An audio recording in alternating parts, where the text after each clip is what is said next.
This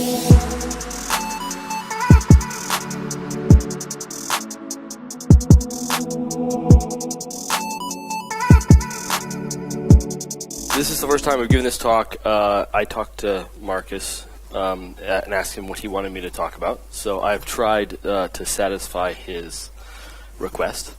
It talks a little bit about autonomy and a little bit about organization design. In relation to that, really quickly, this is who I am. I'm Jabe, and right now I'm getting a PhD in transition design at Carnegie Mellon. The way I do research is called practice-based research, or in sociotechnical theory it's called action research, and it is the idea of doing research by doing things with people instead of doing things to people, roughly, if that makes any sense. And my studies are in transitioning extremely large systems, so social level systems, over extremely long time scales. So 200 to 300 year time scales is some of the tools that I'm trying to think about. In crowds where everybody's trying to compress their cycle times down to itty bitty bitty cycle times, I'm trying to figure out how people can think about longer cycle times. It's one of the things that I work on. I also think that there are radically different ways of working, requiring different tools, and I think the longer time cycle tools are pretty poorly defined right now and need better work. The reason I point this stuff out is that part of my PhD requirement is that I prove that I have shared my research with the appropriate practicing audiences. Well, welcome to my PhD. The reason I point that out is because when I submit my PhD, they will do a plagiarism check. If people take the work that I've done, put it on the internet, and don't give me attribution for it, it becomes a problem. So I'm very, very happy for you guys to distribute the work, but please do it with attribution.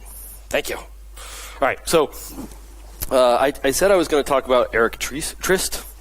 And this quote in particular where he says, occupational roles, these things that we do at work, are related in two ways. Kind of one way to a production process, and in another way, roles are related to the people that role interacts with. So how does that work, or what does that mean?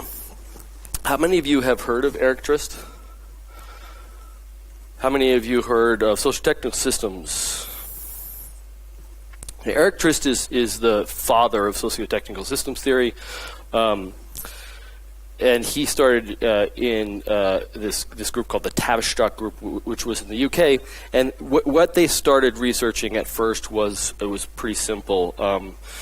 It was World War II, and they needed more coal, and they wanted to know the best way to organize people to make more coal come out of the ground. That's basically what they were hired to do. And they were psychologists and sociologists, so they were not kind of technologists. And so they wanted to know, was there ways in which sociology and psychology impacted the way coal came out of the ground? So really quickly, kind of like what is an organization, and then we'll get into a little bit more of Eric Trist. So an organization, according to Chester Bernard, is a specific systemic relationship between that's caused because two or more people are cooperating to achieve one definite end, right? So that's basically what it is. If it's one person doing a thing, it's not really an organization. If it's two people or more, then it is an organization. So we'll come back to why this is important, but it's that cooperation piece that is going to become key. So sociotechnical systems theorize that the two parts of a system are the socio part and the technical part, right? And so socio is about not individuals, but individuals together. That's what socio means. So it's different than psychology. Yes, psychology is about how you feel when you're done at the end of the day. Sociology is about how a group of people works together or feels together at the end of the day. Yes? Really, like the simple way to think about it is the move from kind of individual compensation to team-based compensation would be an example of taking a sociological view as opposed to a psychological view of a system. Does that make sense? Okay. Technical the root of that, it goes all the way back into Greece, and it means art, skill, or craft, right? So all the technical stuff we do has something to do with the skill or craft of creating something, yes? So that's when, as technicians, what it means is that we are skilled at doing something, yes? So sociotechnical systems are about kind of how do people work together and how do their individual skills fit into that, yes? So another variant of it is that socio is, again, kind of the socioeconomic, sociocultural parts of the system, and the technical parts of the systems are the materials or the technologies that people are deploying. So, Trist said that the problem with what was happening, emerging out of, for instance, Frederick Taylor's work, was that it was overly technical, had an over-focus on technicity. And what he meant by that was that when you do the work that Taylor was doing, you drive to this, one man, one task.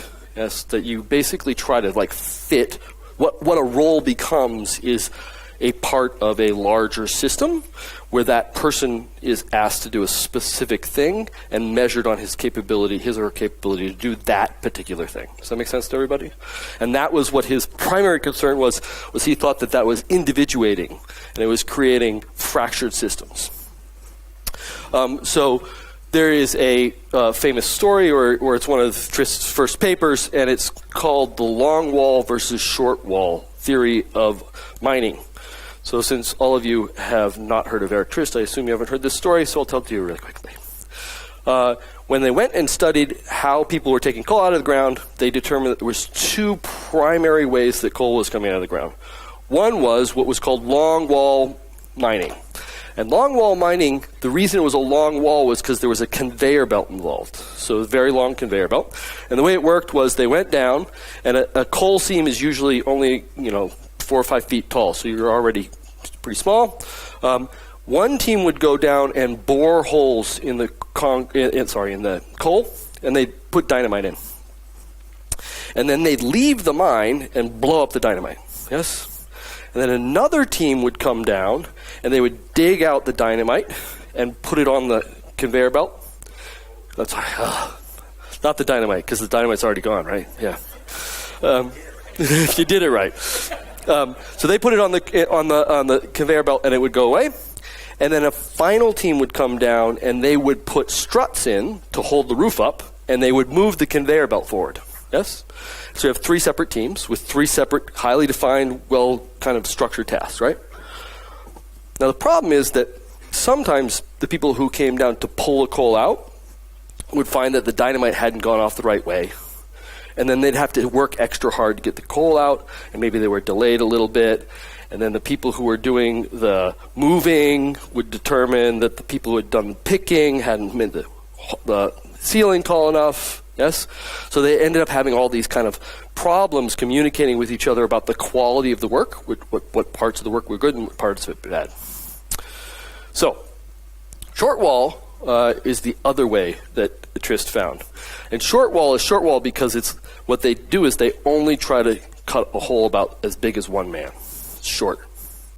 And they have an agreement together that someone is pretty good at the pickaxing piece and someone is pretty good at the coal hauling piece, which was roughly you put the coal in a basket and you bring it to a trolley, and then you have someone who's pretty good at the pushing piece, which is pushing the coal out of the mine, right? And so you get these small teams that are working together. But the other thing that they found with Shortwall was this. Longwall had lots of managers trying to figure out how to get this stuff to work together. Shortwall had almost no managers, and one of the things the Shortwall teams would say was, when I'm down in the mine, they don't know what I'm doing, so I'll do whatever I want. And we will work together to figure this out, because it's really dangerous to be a miner, and we know what the dangers are, so we will work together to figure out what those dangers are. Does that make sense to everybody, the difference between the two? The other thing that they noticed was that Shortwall mining workers taught each other their skills, so that if one guy was sick one day, they wouldn't have to get put into new teams. They could just switch roles. Yeah? Does that make sense to everybody? So this is a completely different way of mining, and what they found was Shortwall was massively more efficient. massively, put much, much more coal out of the system than Longwall, even though Longwall had the advantage of lots of mechanization and stuff like that. Make sense? So Shortwall versus Longwall. So, what does that have to do with DevOps? Let's first talk about agency.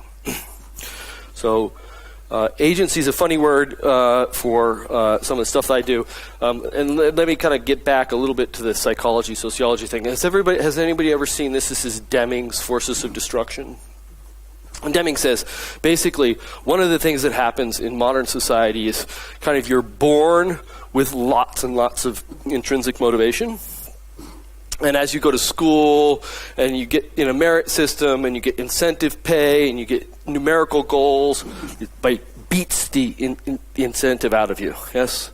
So by the end of this is the curve is how destructive it is to your intrinsic motivation. By the end of your life, you have very little intrinsic motivation. Everything is extrinsic motivation. Does that make sense to everybody? This is a kind of classic example of like psychology example of why current management methods are bad, make you feel bad, right? So, I assume everybody's seen this one before. Yes, Daniel Pink, Autonomy, Mastery, Purpose. There's another model that suggests how to be happy at work, and the model says basically you should be given autonomy so you can master something that you find a purpose in. Yes, makes sense? So I'm going to spend a little bit of time now objecting to autonomy. Yes, I think autonomy is actually quite a bad word. Yes, if you take a sociotechnical theory approach to it, because what autonomy does is it creates individualism, and it's a psychological frame. Yes, it's about how individuals feel at the end of the day. And if we want to think about sociotechnical theory, what we actually want to do is think about the sociology of things. And autonomy is not a very good way of explaining that, in my mind. So instead, I want to talk about agency and the difference between autonomy and agency. So this guy Bakan wrote a book about how it's very similar in a way, although written much earlier than to Pink's book. But what he said is that there's two forces that every human needs to satisfy in order to be happy. One is agency, and one is what he calls communion. So agency, for him, was the way in which one can be an individual. And communion is the way in which one can participate in some larger part of a system or an organization. So I think that the rough difference here is this. Autonomy is the ability to choose which action to take. Agency, on the other hand, is the ability to choose an action to take and to be able to observe the results of those actions in the system in which one acts. Make sense, the difference between the two? Autonomy is not inherently bad, but it doesn't add on the fact that agency is the ability to see that you've done something. It's the addition of that feedback loop that enables one to actually act, let's say, responsibly or with intention. Does that make sense, the difference between the two, so that we are clear? Okay. So I think here's kind of the way you can think about it.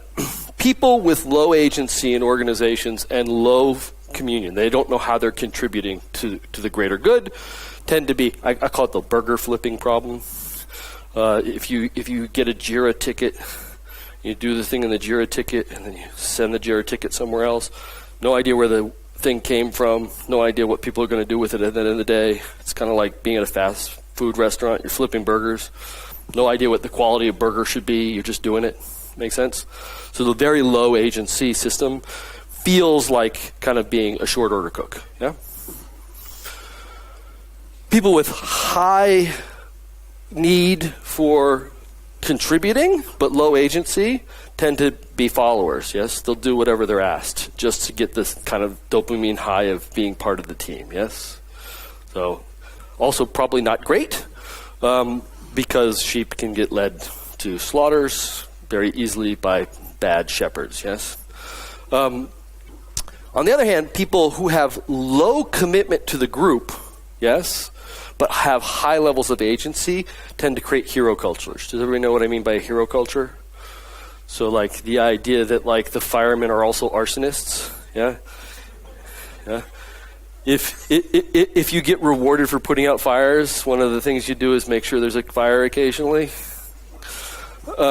So that superhero culture is also not great, yeah? That makes sense to everybody?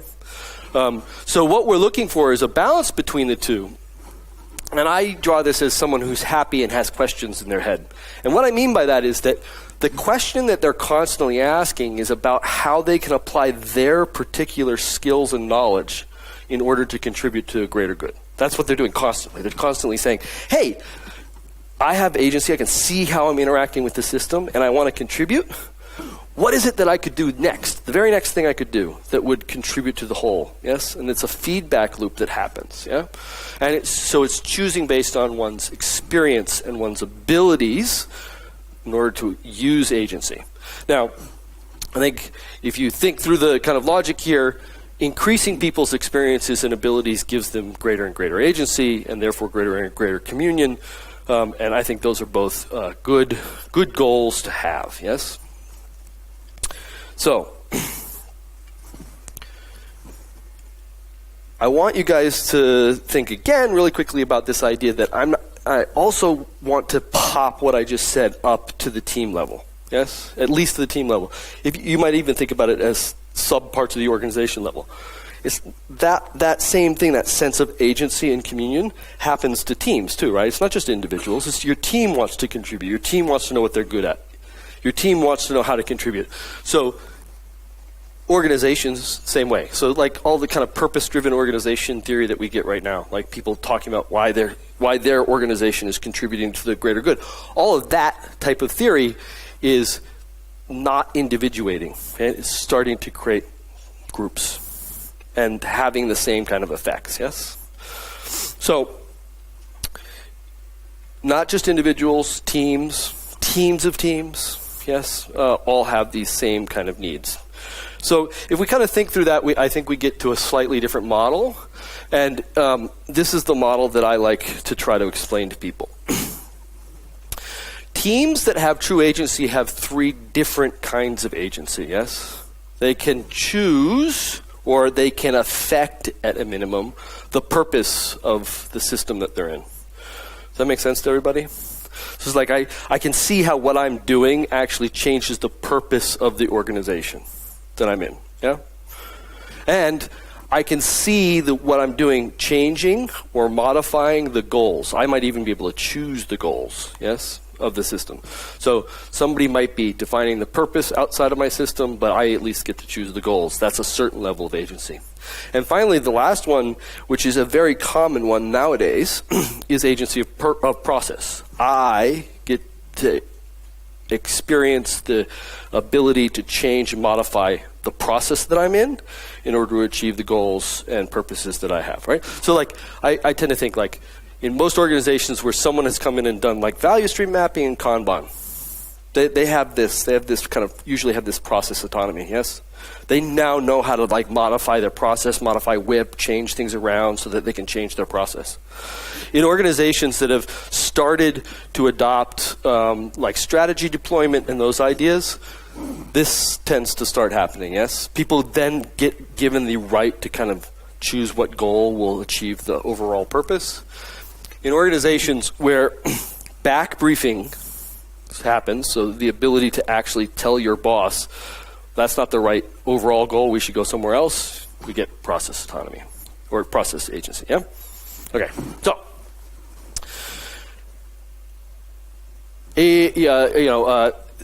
this idea is just the idea that what we want when we talk about kind of whole work, which is the title of the talk, is the ability to know why the work is important. And the work is made up of those three different components I just talked about. And so how do I kind of think through that or try to get people to think through that? I think whole work, just so we're clear on what the talk is about the difference between the ability to make things observable and then create agency, versus a whole system, which tends to be the holism that many people talk about, which is the ability to make an effective system and then make it efficient. Does that make sense, the difference between those two? So a whole systems theory is usually what people come and talk to you about when they're like a lean coach. They want to do a value stream, help you figure out whether it's effective or not, reduce the waste, that type of stuff. Whereas whole work is the ability for someone, when they do something, to realize the result of that work and see the result of that work, make it observable, and therefore increase their sense of agency in the system. Does that make sense, the difference between the two? Okay. So, next thing, heterogeneity. Marcus told me not to use big words and I failed. Why are things different? So, has everybody kind of generally seen this picture? This is a very common picture, right? Everybody's seen this in like a design thinking workshop, right? Like the problem with the team is they all think they're talking about the same thing, but really in their heads they're talking about different things. Everybody seen these? So, and you know, the usual answer for this is what we need to do is get everybody to pick one of the shapes. Everybody's got to be thinking circle, yeah? Instead of everybody thinking slightly different shapes. Make sense? So this is the idea that at the team level, one of the things that you want to do is make people all have roughly the same mental model. And if they don't have the same mental model, you get bad behavior, yeah, at the team level. So, Paul told me I stole this. I left the copyright on it. I didn't steal it. But anyway, so this is all Spalls diagram that is becoming popular in the community. And one of the things I want to point out with it is, if I can get my thing to work, I can't today. There's what the model basically says, just so you guys don't have to read it terribly closely. Below the line are all actual physical things, like artifacts, things you could go touch, yeah, and measure. Above the line is all mental models, things that are in people's heads. You can't touch them. You could talk to them about it, but you can't touch them, yeah? And one of the things that's most interesting to me about this model is that these people also, it's like the circle, triangle, square thing at the top. They have different mental models of the same system. Does that make sense? But for all SPA, and I think he's accurate in this, it's not bad that they have different models in their heads. That makes sense? It's not bad that they have different mental models in their minds, because they're doing different things with the system. They have different views of the system, in essence, and that's not a bad thing. What would be bad is if they weren't talking to each other about the connections between their mental models. There's an edge of each mental model that needs to fit, but the insides, it doesn't really matter. Does that make sense to everybody? Because in fact, what those mental models represent are those people's expertise, yes, what they know about the system. And you don't need everyone in the system to know everything about the system. It'd be nice, but most systems are too complex for that. So what we end up with in most large sociotechnical systems nowadays is heterogeneous mental models with relationships or boundaries between them. Yes? And what's important when we're doing organizational design or we're thinking through these things is establishing the connections between those different mental models and not actually not caring so much about modifying the insides of them. So people, as Allspaw says, people represent the strongest sources of adaptive capacity in a system, especially in software. What happens above the line makes everything below the line not only possible, but work. And those different mental models and the heterogeneity of it is part of what we mean by resilience or adaptivity. So if you were an ecologist and you were measuring the resilience of a natural ecosystem, one of the measures of the resilience of a natural ecosystem is the diversity of species in it that coexist, yes? That's one of the measures of diversity, right? If you looked at a system and said, they've monocropped the hell out of this whole landscape and it's all corn, not a resilient system. Make sense? So these mental models being different at the team of team levels, I'm not arguing at the team level, right? Now I'm arguing at the team of team levels. There's nothing wrong with it. It's perfectly fine. It's good. It's more resilient. So, what does this mean to DevOps in a simpler way with less diagrammy things? So, there used to be, I think, before DevOps, there was a concept of development and operations, yeah? And the relationship that they pursued was one of information and data. What they basically thought was, what I got to do is I got to get the right information from the developers to the operators, or the right information from the operators to the developers. That's what they need to share, is the right data. Does that make sense to everybody? And this idea is what I would call a mental or a cognitive concept of what development is. And what I mean by cognitive is that it's a way of thinking about the world in which people are processors of information, and therefore the only thing they need to exchange is information. That's right? So they're like little computers. You gotta get the networking right, but once the networking is right and the right data is moving in the right place, good. They're just little machines, yes? And so this, clearly works a little bit in some ways, clearly caused problems in other ways, yes? And so DevOps, when it first started, I think was a reaction against this type of behavior, yes? Like, we got to get these people working together instead of just sending reports back and forth to each other, yeah? So then we kind of got the idea that maybe the answer is that it's a social or a cultural problem. And so what we should do is literally just unify the teams, right? So everybody just work together. And if everybody worked together, then it would be better because we would have more empathy with each other and we'd understand each other, and that would be great. Then everybody could do each other's job. The developers would become more like operators, the operators would become more like developers. It'd be great, yeah? So this is kind of like the cross-skilling to the extreme concept of DevOps, yeah? Or the sitting together version of DevOps. And I think slowly we've kind of gotten to this, which is what I call a socio-material practice-based concept of DevOps. So what this basically says is that there's development stuff that developers do, and there's operator stuff that operators do, and then in the middle there's some sort of shared set of practices, things that they have to learn to do together. But that's limited, it's not expansive. Does that make sense? In fact, you want the boundary to be clear, what practices we share, what practices we don't share, so that we only have to kind of interact with kind of specific ways. The result of this is that we allow operators to have a little bit of opacity about how they do things, and developers have a little bit of opacity about the way they do things, and that we don't have to share everything together. Does that make sense to everybody? Cool. So why does that matter?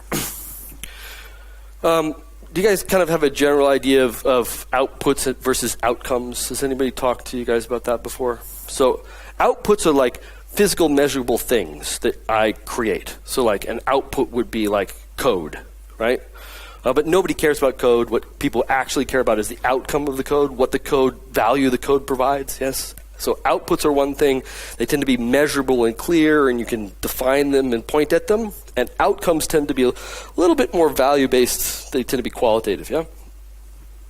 And the problem is, in a lot of organizations, the output that the organization's making has different outcomes for different parts of the organization. And this causes a conflict, yeah? So the idea here being that maybe the output that we're making increases the cost of infrastructure, but it significantly decreases the cycle time of development. Yeah, so the outcomes are different for both people. This causes conflicts, and the problem is that people end up tending to talk about the outputs themselves without actually talking about the outcomes. That makes sense to everybody? Kind of the difference in that.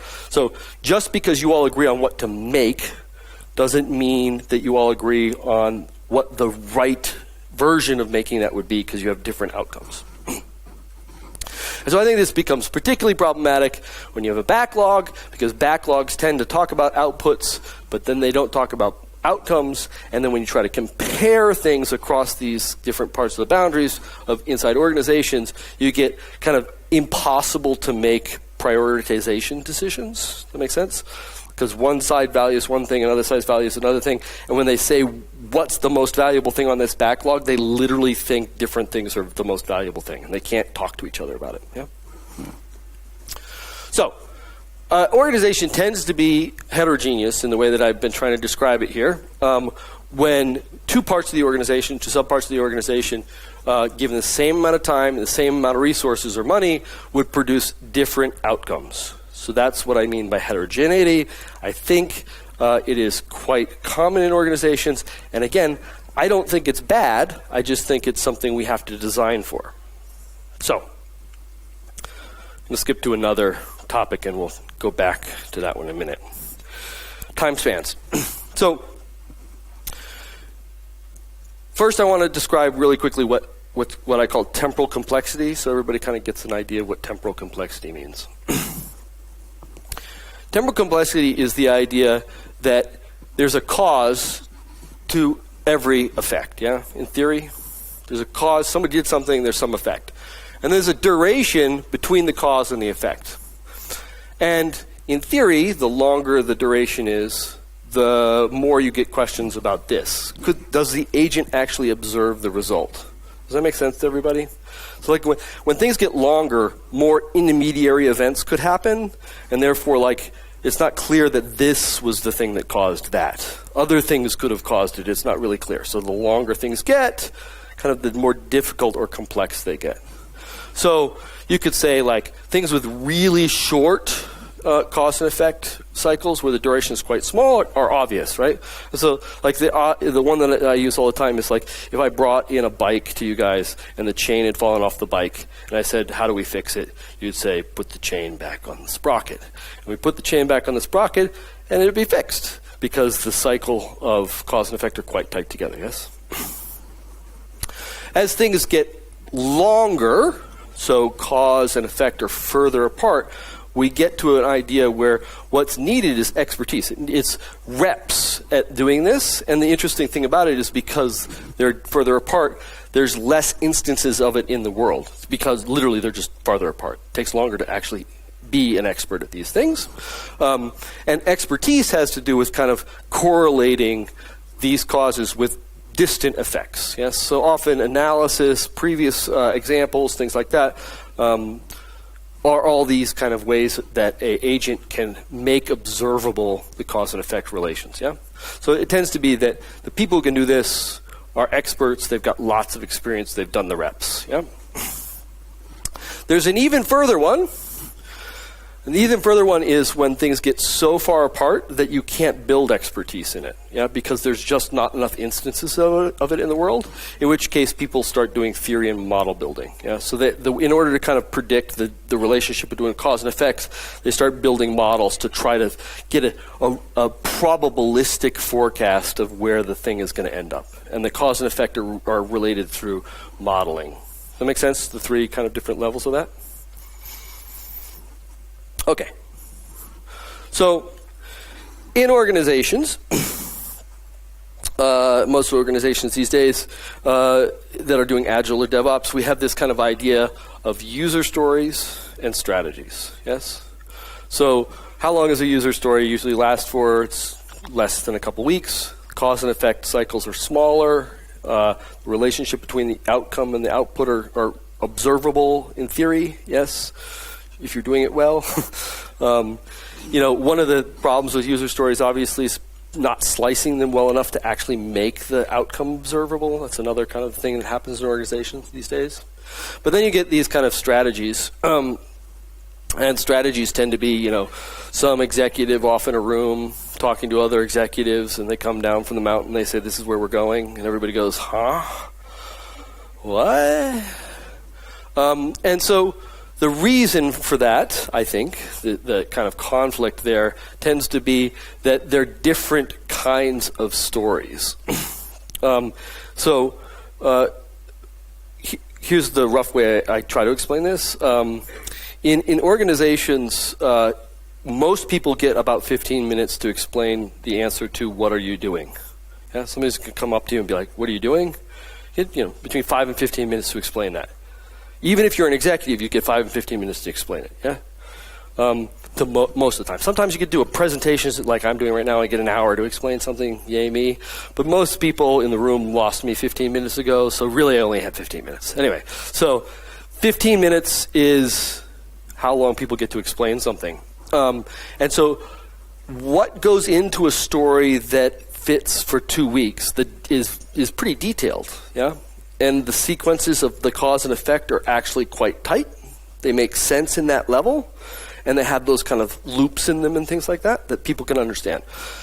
when you get to strategies, and even beyond that, which I'll explain in a minute, you start moving up those temporal scales, and you actually need to have different models of what's right in the story. So the result of this is it's another form of social practice. You can imagine, like me and Marcus are executives, and we actually spend a whole lot of time telling each other these types of stories, to the point where when Marcus tells me a story, I can go, oh yeah, that's a good story. It sounds like the right kind of story to tell about a 5-year cycle. Yeah, but the rest of you don't get to listen to us tell those stories to each other over and over and over and over and over again. Yeah. Now, on the other hand, the rest of you are down working with sprints, and you've got a coach to talk to you about how user stories work and how to make them and what the shape should be and what should go in them and not go in. You guys get really, really good at telling 2-week stories. Yeah.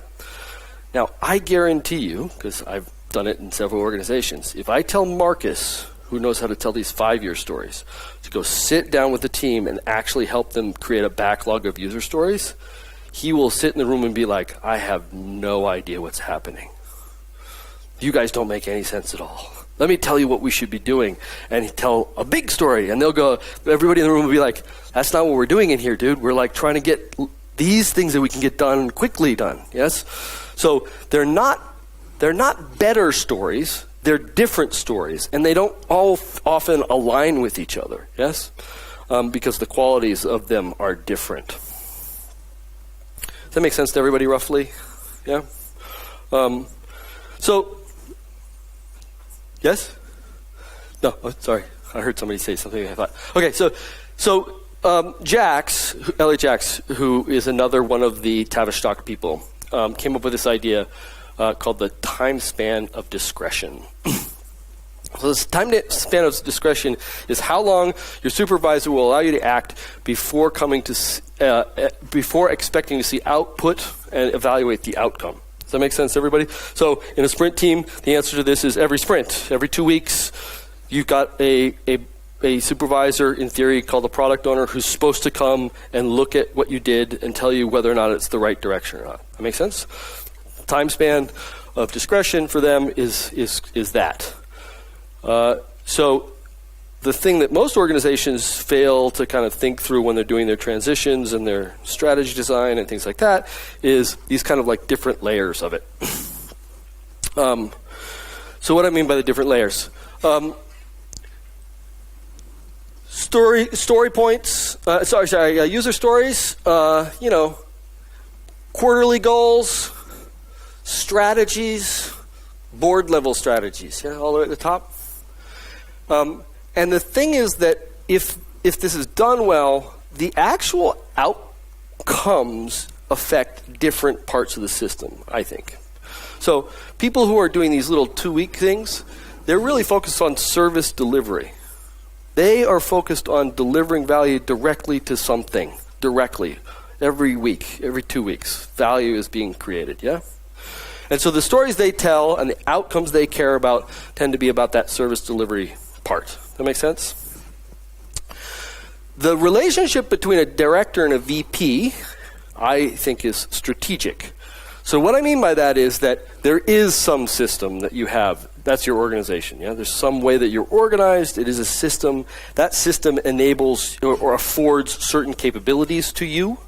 Yes? So you can think about a system is a football team, soccer team in the States.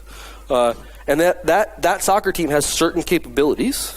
And when they play the director VP level, the strategy is how to win this game against that opponent with these capabilities. That make sense? That's what strategy is. Yeah? We have these capabilities. We have this current context. How do we deploy our capabilities against that context? Yeah? Now, at the highest level, they actually tend or should be focused on, I'd say, not tend to, should be focused on managing the team of the football team. Yeah, which players do we need to swap out? How do we change the system so that we acquire new capabilities so that we can pursue different strategies? Does that make sense to everybody? It's not, strategy doesn't tend to come from there. It's the middle that the strategic part is. Yeah, the deployment of it. Does that make sense to everybody? So, the cause and effect cycles of changing things get longer. So towards the top, we tend to have people doing theories and models, yes. Towards the middle, we tend to have people doing kind of, I can teach you exact specific skills that you need. And in the middle, we have people who are doing the work of analysis and expertise. All right, so really quickly, I want to talk to you guys about futures. And this is important because I think it's a different way of slicing through this kind of time aspect. So whenever you kind of think about the future, the first thing that you can think about is kind of there's a narrow cone of if we didn't change anything, this is what probably will happen. If I go to your organization, I say, you don't change anything, can you tell me what's going to happen 3 weeks from now, 6 months from now, 2 years from now? What's probably going to happen? Does that make sense? And so then there's what plausibly could happen. This is like, well, it's not probably going to happen if we don't do anything, but this is the range of error that we could bump into. Does that make sense to everybody, the difference between the two? This is when we actually try to be agents in a system. We move from what's probable to what's preferable within what's plausible. Plausible, like I can actually make sense of it, and therefore, being able to make sense of it, I want to move this direction. Does that make sense to everybody? And then, of course, there's what's possible, and so this is often when you're doing kind of futuring, we bring in naive people who don't know anything about your system or are relatively related to your system, and we ask, if you were going to do something with this system, what would you do? And you get a list of things that the team wouldn't think of. It's not plausible for the team, but it's possible. Could happen. Yeah. And so these tend to be things that are way out of control. Yeah. All right.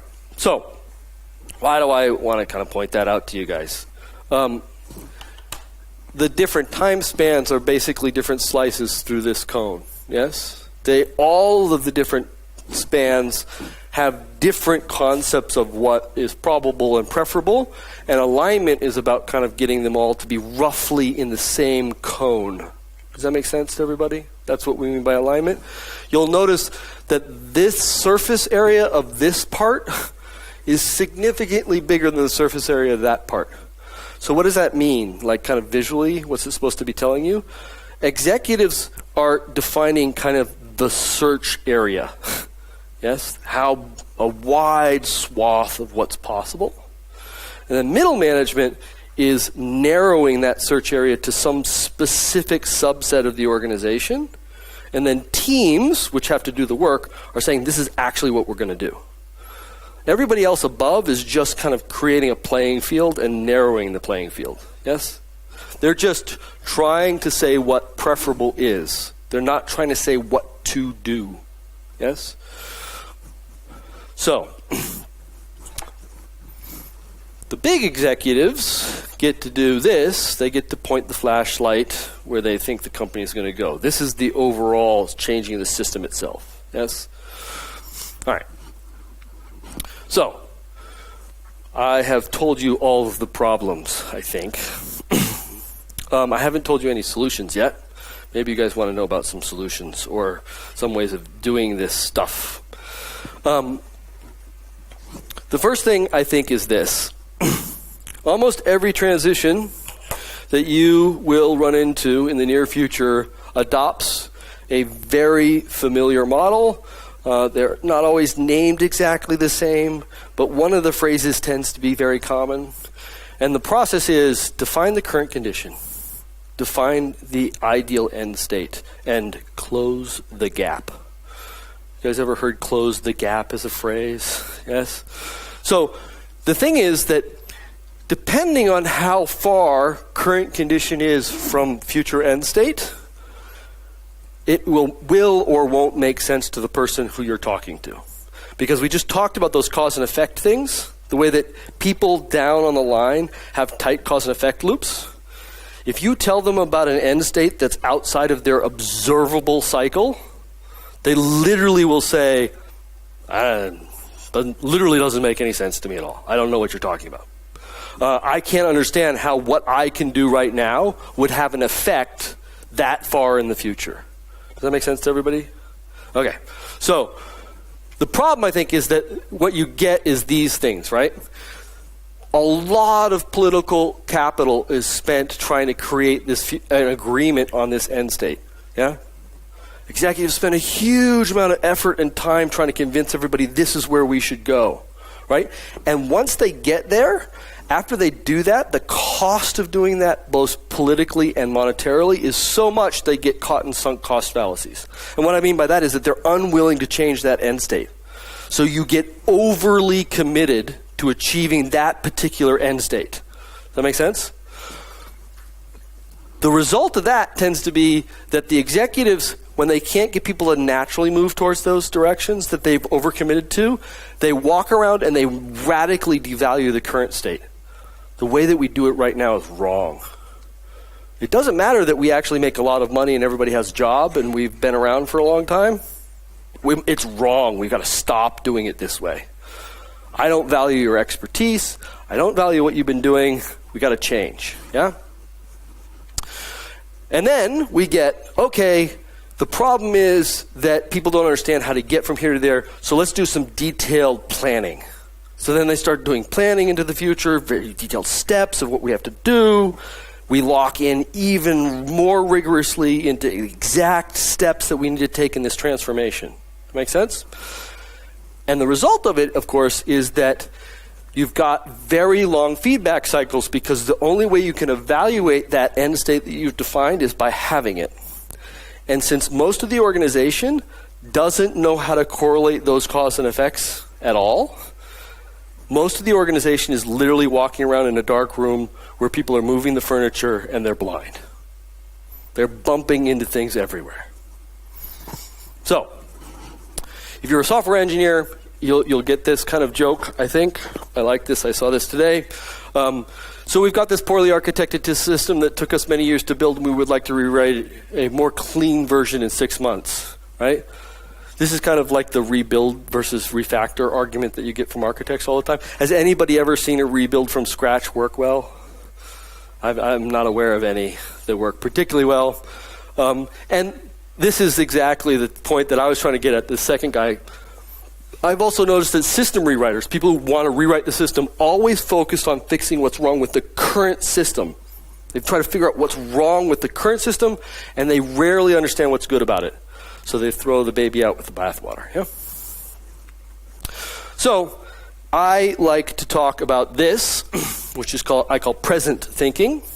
And so if you think about time span as what is present for you, like literally what you can see in the world, what's observable for you. So the present is what's observable for you, your time span.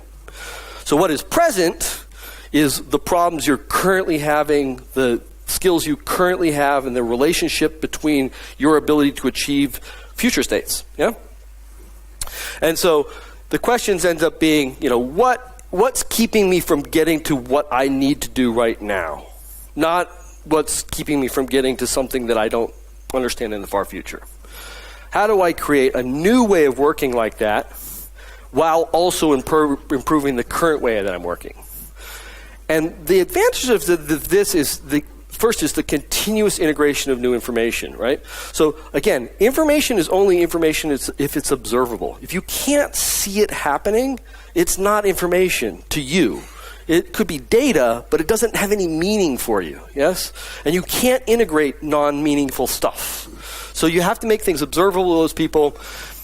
It continues and has a continuity for the valuable processes. In other words, what works is not devalued when you do kind of present thinking. And the deployment of new capabilities is in relationship to a cadence strategy deployment. Did any of you guys know what I mean when I say strategy deployment? Strategy deployment is like multi-level release of a strategy. Let me tell you a little bit more about it so that you guys get an idea. I think that there's the way this works is, let's start with the first one. The very top of the organization has a theory about what they want to do in the world, one of those long-term theories.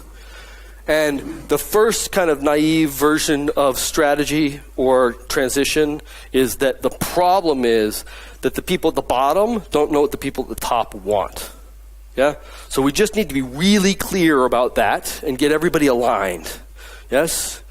And the result of that tends to be a little bit of improvement, because at least the box walks around and says, what are you doing? And the people have received the memo and read it, so they know how to mimic the right words back so that they don't get yelled at. Yes? Everybody's aligned, at least verbally. And that's at least the first level. At least everybody starts saying the same thing. Yes? And that's probably good. But it's not good enough for most organizations, because what you want is to close the feedback loop between the levels. And the closing the feedback loop means that when the boss guy says to his middle management, this is what we're doing, the middle management says, are you sure that's what we should be doing? Because here are the 3 other things that we should do, maybe. Okay, we're all in agreement, this is what we should do. This is what I will need to do. This is what I'll need to be able to have in order to do that. Yes, so it's a feedback loop now. So this is much better, right?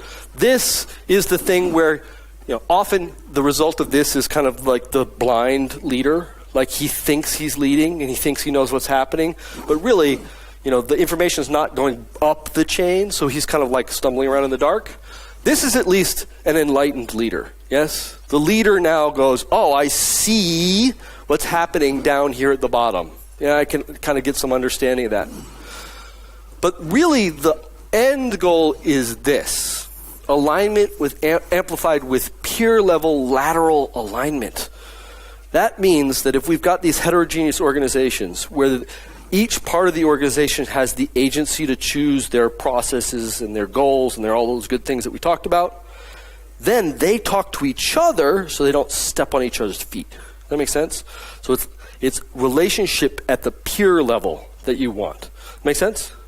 I think, as a DevOps person, that makes a lot of sense, right? Like, that's just alignment between developers and operators so that they know what the hell's happening together. That make sense? Okay, so I think that you can ask these simple questions when you talk about strategy deployment. You could do this in a transformation as well. The same question would be equally valid to me. Is my strategy deployment working? Are you seeing a significant increase in peer-level conversations at the middle management level? That is the measurement of successful transformation for DevOps-ishness and strategy deployment. That is it. That is what it is. If you want to think of DevOps as not being specific to development and operations, this is what you're trying to achieve. It's not at the upper level. It's not at the team level. It's middle managers having conversations together about what they're doing. That's a huge, huge value add. So down a little bit lower, I think I'm about to run out of time, but I will go quickly. Down a little bit of a lower level, at the team level, transformations have a slightly different kind of texture to them. And a transformation isn't an event. You don't declare a transformation has occurred. A transformation is a progressive accumulation of habits. I don't like the word habits. I have lots of word issues. But habits or practices are about clearly observable outputs. You've heard me say this a couple times already. But what does that mean? What's observability? How do we kind of think about it as a practice? This is what's called social practice theory in one slide. There are many big books written about it that you shouldn't drop on your feet, but this is the easiest way for me to explain it. A social practice, when you think about a practice, has to do with materials, physical things in the world that you can touch. Outputs is what we've recently described them as. Procedures, skills, the ability to manipulate those physical things in the world, yes? And meanings, the reason why you started doing these things. Does that make sense to everybody? That there's an interrelationship between these things. So you could say, like, this is about all that strategy deployment stuff I talked about. This is a little bit about making things observable, yes, materializing the output of what's in your head, and this is about the skill of manipulating those things to achieve each other. The thing is that most, I missed a slide. Sorry. In most organizations, I think what tends to happen is that they tend to do two things. One is they tend to think, oh, what we should do is change people's thinking. If we just get people to change the culture, the thinking, then the outputs will be different. Yeah, if they just think differently, it'll be better. So I spent a huge amount of time going around trying to talk to people about culture and new ways of thinking and stuff like that. Yeah. The other one that they do is they do like skills acquisition. So they go around and they teach people how to do things. But what very rarely happens is do they spend a lot of time looking at the materiality of the organization. What do people look at in order to make decisions? What are they looking at when they make decisions? Yeah? And so organizations, I think, that are successful look at practices as being all three of these things together. And so transformation, I skipped a thing there. All right. So that's the slide that's missing. Let me point back to this one really quickly. So you guys remember when we talked about this, I pointed out that this is a boundary. Yes? Does that make sense to everybody? This is this formation of a boundary. So transformations require the ability to identify, establish, maintain, and remove boundaries. Yes? In relation to this ability, transition is the process by which boundaries in organizations, their decision criteria, roles, and technical implications are discovered and made sense of. So, what the hell does that mean? All organizations, when they have heterogeneous parts, the parts need to adapt to each other. Yes? If they fail to adapt to each other, the organization will fragment into different pieces. And then you get that data layer as opposed to that shared practice layer that I keep on talking about.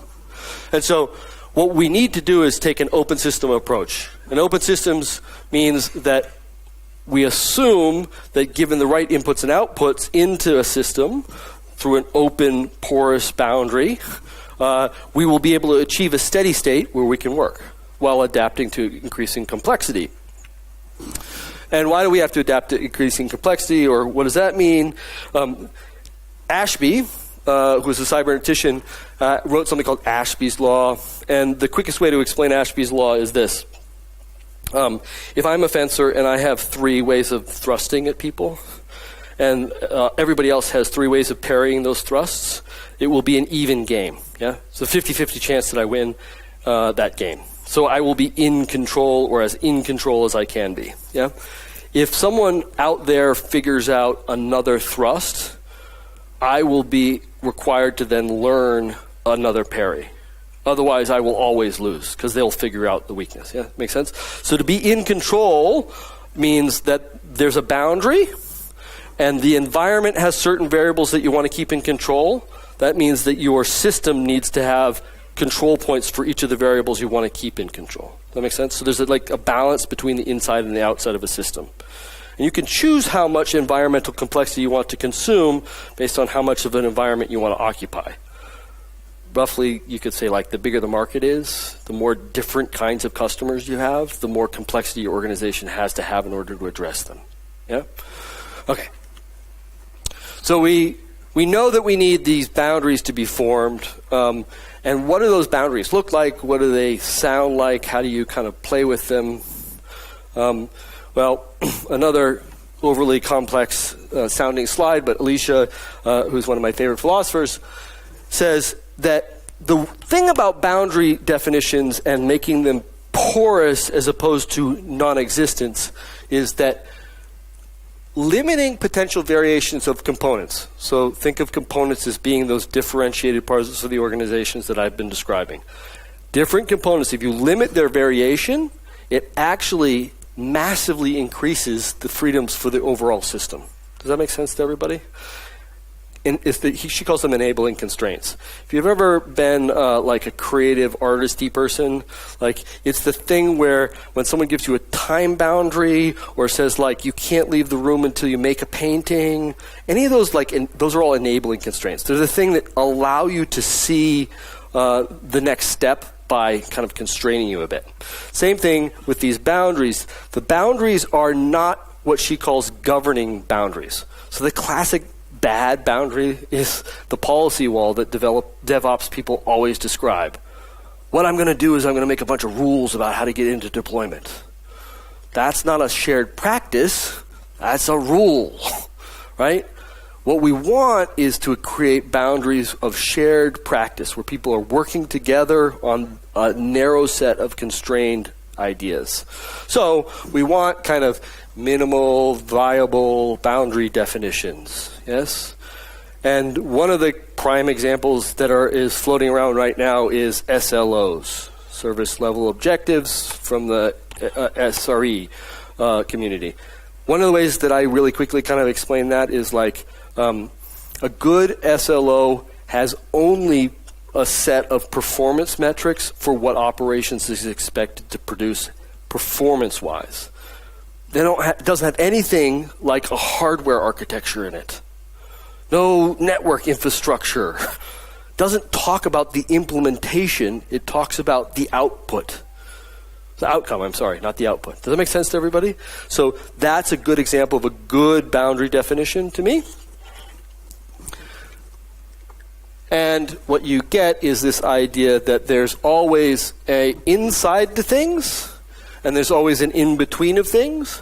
And what we're looking for when we're doing a transition is looking for the social practices that are in the in-betweens. Does that make sense to everybody at all? Okay. No? Mark says no. Eh. All right. So the idea here being that the transition, an effective transition would focus on these things. It would not focus on the insides. Because the insides will adapt when the boundaries change. And the boundary changing part, if you allow agency on the inside, they will adapt to the boundary automatically. That's how they'll work.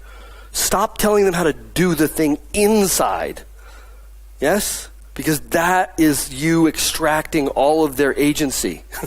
Yeah? It's you telling them what to do. Start working on identifying these shared boundary practices, and then you establish boundary spanning roles.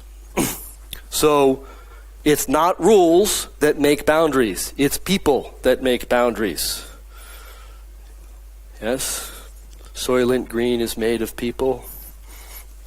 Boundaries are made of people. Yes? Not rules. So what does that mean? If you have a commitment to actually getting a transition done, you will create specific roles that sit with people and work with them on changing the practices at the boundary. Not doing it for them. It's not a new role, like I got a build engineer who does the build engineering because that's the thing in between. Yes? Sits with the teams and talks to both sides of the boundary about how to change that practice. And that practice changing, then they can adopt it and change their internal practices. Yes? So the other thing is, don't forget, it's not just peer relationships, it's also hierarchical relationships. The boundary spanning of that practice of having people do back briefing and strategy deployment, that's another boundary role. Someone needs to be responsible for making sure that's happening in your organization if you want a strategy to work. 2 more slides, and then you guys can go have beer. There's 3 ways, again, to think about changing the way people work together. And I think that these are ordered in my personal preference, although you can't always get them. The first way most organizations think about changing roles in relationship to each other is to change where the work goes to. So they say, I have a pocket of experts of this, and I have a pocket of experts of that. What I'm going to do is make the new work go to that team, or that team is the group that's going to get that work. So it's moving the work towards the people who currently have the skills. If you have ever worked in an organization where you have someone like a Brent, does everybody know what I mean by a Brent? It's a bottleneck who happens to have a head. Yes? It's a person who everybody tries to put all the work through that person because they've got a lot of expertise, or it's the one team that actually is effective at certain things and then it gets destroyed because everybody tries to funnel all the work through that team. Yes? Moving the work to the teams causes bottlenecks every time. Make sense? So it's not bad because you can increase the quality of the work output in theory, but all this, number one, leads you down the trail of like limiting WIP and trying to control flow and all those things, which are all not bad things, but if you're a team, you have a very hard time controlling your old WIP. You can say to people all the time, we're above our WIP, and most managers will be like, I don't know what WIP is, so keep going. The second one is to move the people with the skills towards the work. So this is like in subtly more sophisticated organizations, they will start doing dynamic teaming to solve things. Yes? You get like emergent temporary teams. This is like when you first adopt DevOps, often like the first thing that happens is there's like a swarm of people, and if it's done well, they swarm and they try to figure it out and then they disappear again. But if it's done poorly, they all of a sudden get called the DevOps team and then there's a VP of DevOps. Yes? That's dynamic swarming, and that's also effective for limited reasons. But the last one is to do this last one here, which is stop thinking about people having roles. Start thinking about them as people who have a collection of skills. Yeah? And if you think about it that way, then you can think about moving individual skills around to people who need those individual skills as opposed to making new roles. Because what it is the skill that you want to move around. Yeah? And the idea here is this is what boundary spanners do. They move the skill that's needed to the people who have it, and then you can have more stable teams, people working together who know each other more often, and you move the skills towards them. You get what we call skills liquidity, which means that you get a lot less Brents because there's more people who know how to do the thing. All those good things. Does that make sense? My final slide. If you guys do this well, you'll be able to answer, people in your organization will be able to answer these questions. If they're doing whole work, if they feel like they are doing whole work, they'll be able to say where their work comes from, who asks me for work, and what do they want from me? How do I know what quality looks like? Where does it go? Who consumes the stuff that I produce? How do they know what quality is over there? And then finally, what skills, materials, and meanings do we share amongst ourselves at each of the boundaries? Thank you very much for listening to me for so long. I hope you enjoyed it.